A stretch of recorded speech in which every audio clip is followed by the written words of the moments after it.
Our adventures in snowy Tromso were proving such fun, but our love for Norwegian beer was piling on the cost of this trip. With our senses returning, we were up early for breakfast with renewed determination not to blow our budget for this holiday. So good morning. Morning! Beautiful sunny morning here in Tromso. Look at this background, beautiful sunshine. Cool. It's absolutely gorgeous. Absolutely stunning this morning. It's a bit warmer as well. And I've got my hat on today. Yeah.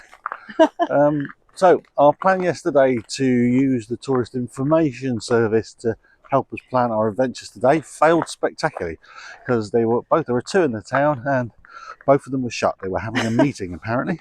So we're going to do something a little bit impromptu today. We're just going to go and get on a bus and go somewhere. So it'll be a bit of an exploring day and a bit of an adventure. And you can actually get a bus ticket for the day, can't you? That's the plan. We'll just go and buy a bus pass for the day and see where we end up. Anyway, so join us on this Cooks Explore adventure. Yeah. So we wandered across the city to the bus station, and the views across the fjord in the sunlight were very special. We arrived in a deserted bus station and bought a day ticket for 133 kroner. That's about £9.50 each. Exceptional value, but where should we go? Several paid excursions and tours take visitors to the island of Sommaroy, said to be the Caribbean of the Arctic. Can such a thing even exist? And then when we saw a bus that would take us there, well, this had to be our destination. All aboard this largely empty bus, and we soon found ourselves crossing Tromso's second bridge.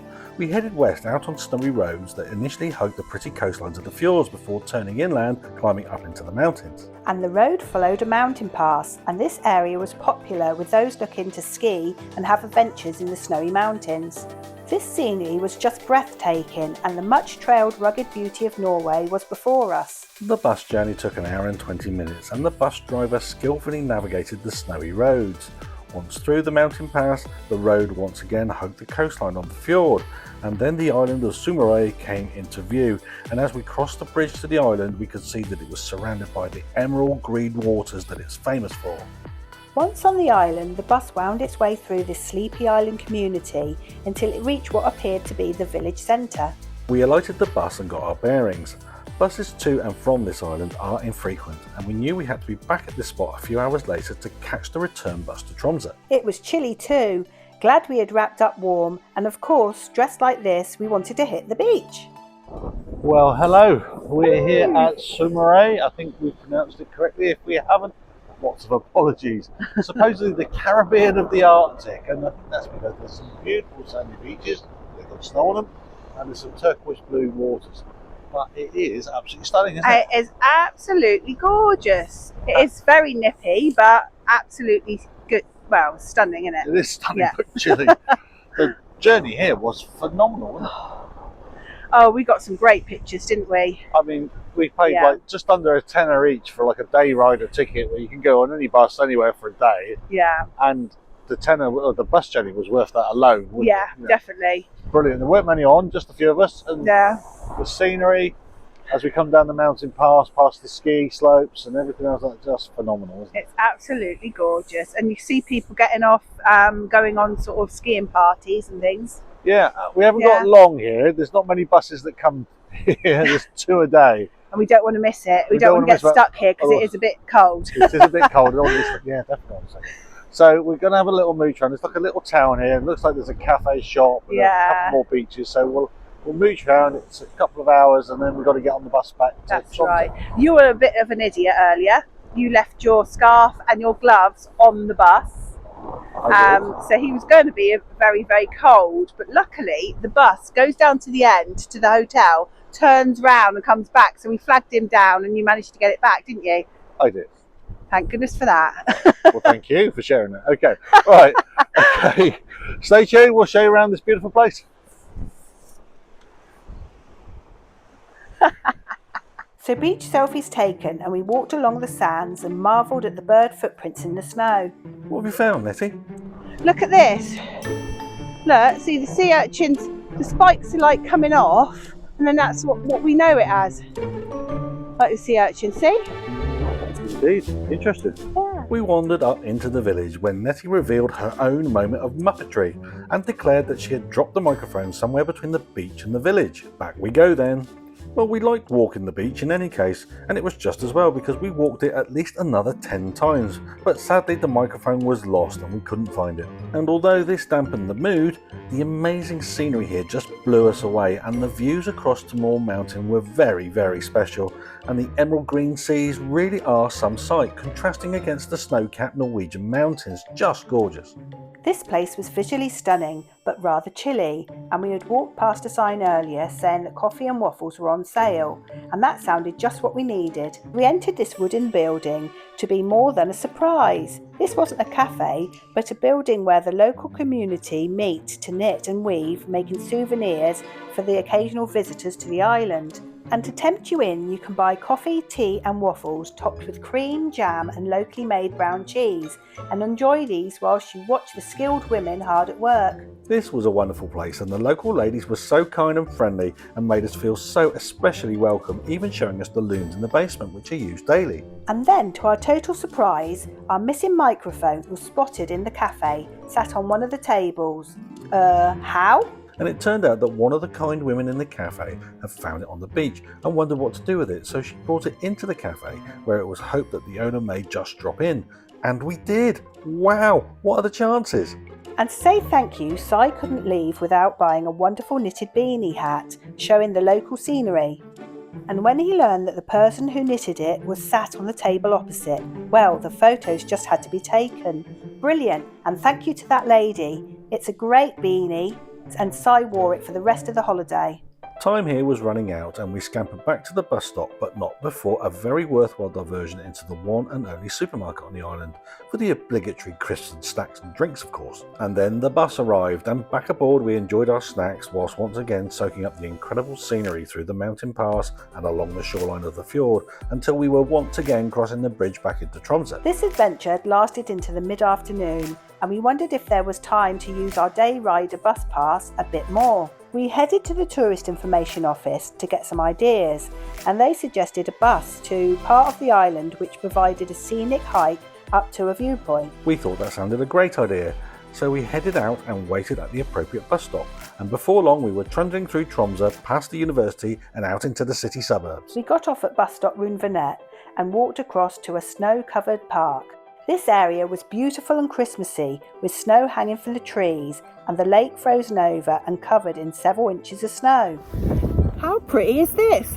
And look, behind me is a frozen lake. The walking trails at first seemed well walked, well flattened in any case, and we slowly ambled along loving this winter wonderland. Hang on, mind that skier? So this nature park in winter months is also a park where the locals practice their skiing, and the walking trails, well, they weren't well walked at all. In fact, they were very well skied instead, and we were the odd ones out walking these paths instead of skiing. No matter, we continued our exploring, trying to find the paths and the viewpoint mentioned in the tourist information office, pausing for the occasional selfie of course.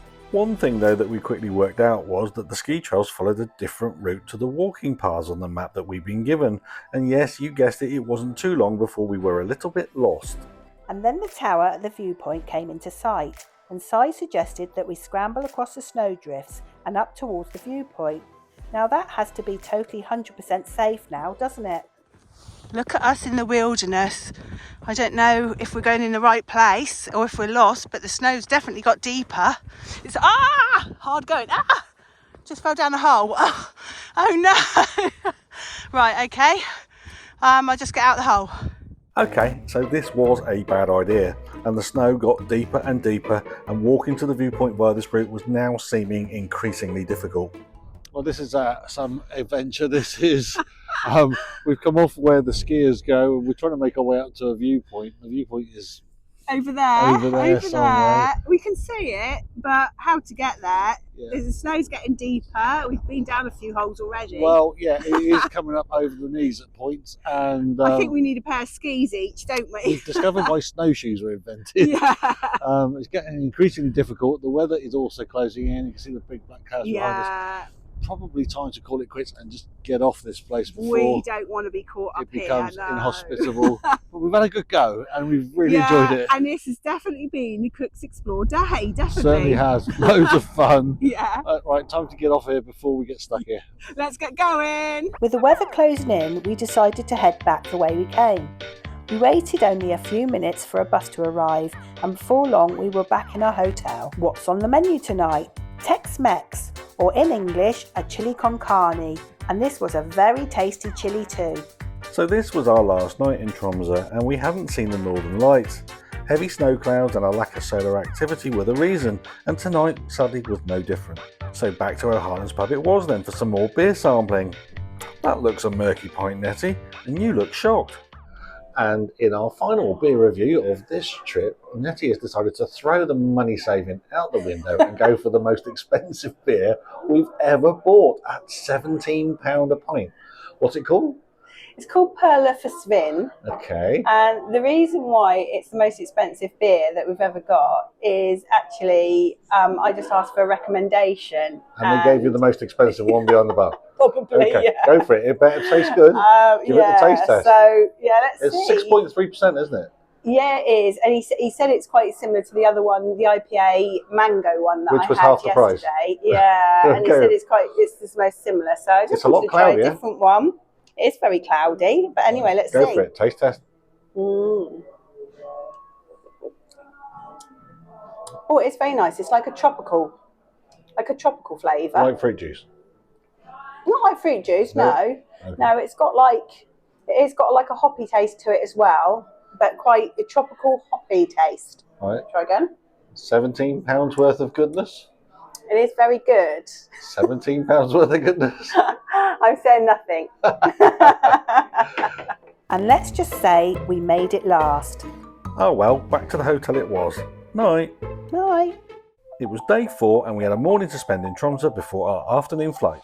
Well, all good things come to an end, and it's been a brilliant couple of days here in Tromsø, and it's been what a fantastic experience we had. Yesterday was amazing.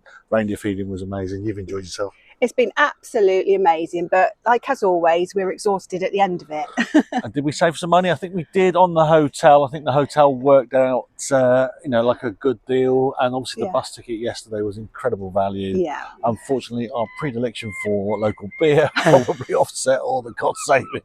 That's my fault. It's my fault. Well, no, we've had a few, and it's lovely, but it's not cheap. But Tromsø is definitely a brilliant destination. If you've not been here before, stick it on your list. Yeah, and I wouldn't say no to coming back. And the weather, well, we've had snow every day, and it snowed this morning, and it's just still a few flakes now. It's snowing, but they know how to sort of survive in snow. I know. Not like us back in the UK. It's a bit like everything goes to the halt. So at least we've got about an hour and a half to kill before we have to get the bus out to the airport. I'm going to take the bus, not the airport express this time. And we might go and try one of the museums. So we'll take some footage of that, and then we'll let you know when we get back in the UK. So where are we heading, Si? Not that bar, I hope. So we wandered across the city to the Polarium, said to be the world's northernmost aquarium. And at £21 per person to get in, it wasn't cheap. But inside it was interesting, if relatively small. It's good that you can hang up your coats before going into the warmer exhibit areas. There is a theatre show also that shows you about the marine life in aquatic waters, behind the scenes in the Polarium, and a Northern Lights video too. There are interactive exhibits and a create your own iceberg wall. The main attractions are a small number of bearded seals, who, let's be honest, need a bigger tank to stop them getting bored beyond belief. And we felt a little sad for these magnificent animals who could do nothing else but swim up and down for the amusement of visitors. But in a rare light moment, we were pleased to learn that the entrance fees were paying for a new pool complex for them, including an outdoor area and tank space more than triple what they currently have. It still won't be enough, but their lives will surely improve, and these seals will remain safe and won't become dinner for the many hunting orcas in the fjord. I got a seal selfie, of course, and some of the tanks for the other species were cleverly done, with immersive viewing domes and walk-through viewing tunnels. The moon jellyfish tank was especially beautiful, and we watched these hypnotic movements for quite a while. Just wonderful. And with all the tanks and species to view, as well as all the interactive exhibits, the morning was flying past. So that was an interesting way to while away an hour or so. Yeah. What do you think? Yeah, I think it was really interesting, and they had lots of interactive things there, which was really interesting to do. A little bit sad about the seals. That pool's not big, is it? No, there's 5 seals in there, and they're going to be as bored as anything in there. But they are saying that in spring this year they're going to triple the size and have some outdoor areas for them. So hopefully that'll be nice for them. Well, they definitely need to. Yeah. We don't normally like to go, but the aquariums themselves, you know, the fish, the jellyfish were good and all Yeah. that. The people are really informative as well, aren't they? The staff were really Yeah. helpful. They seem really knowledgeable about, you know, what they're caring for and stuff. But you have to say that pool for the seals, ooh, yeah. Yeah. It definitely needs a bit more space, doesn't it? It does. But they are doing it, so yeah. fingers Anyway, crossed it'd be good for them. it was quite pricey. It was about 40 quid for the pair of us to go in. But hey, do you know, if that money goes to giving them a bigger pool, then that's money well spent. It is, definitely. Anyway, right, we're nearly time to get on the bus now. We might just try and squeeze one more thing in, and we'll see how the time is doing if we can. Otherwise, we're going to head back to the airport. Okay, so down here is one of Tromso's historic fishing vessels. It's apparently in original condition. I don't know whether it's open. We'll stick our head up against the door and see if we can get in and have a look. Well, that's sad, because that would have been really interesting to go in here, but it doesn't open until the 1st of June. So you can just take a look in from outside of the glass. It does look fascinating. Actually, so if you're here in the summer, apparently it's in absolutely original condition when they did the polar exploring and also fishing in the Arctic waters. So that'd be fascinating. Sadly, not for us today though, and it is probably time we headed back to the bus and then headed back to the airport. So we left and returned to the hotel to collect our luggage before making our way to the airport the cheap way, using the excellent public buses, and Route 42 safely deposited us in time at the airport and ready for our flight home. That was our Tromso adventure over, and we had wanted to come and experience more of Tromso than we had previously seen on the cruise ships. We had achieved just that, and it felt like we had got to immerse ourselves a little in the city life and had seen more of the surrounding areas with its stunning scenery. We had also wanted to try and do this trip on a modest budget. And we had partial success, saving money on food but incurring costs on beer and the reindeer and the Polaria. But Tromso is a great city to visit, and we left agreeing there was more there we wanted to see and do. The absence of the northern lights wasn't a problem for us, and the wintry snowy weather made the city feel a little bit extra special and magical, and it is exactly that. So we will hopefully return again, maybe once we've saved up enough for a few more beers. Thanks for watching. If you've got any questions about this video, then why not drop us a question in the box below? We always reply, and why not drop us a comment as well? And if you'd like to see more content like this, Please like and subscribe.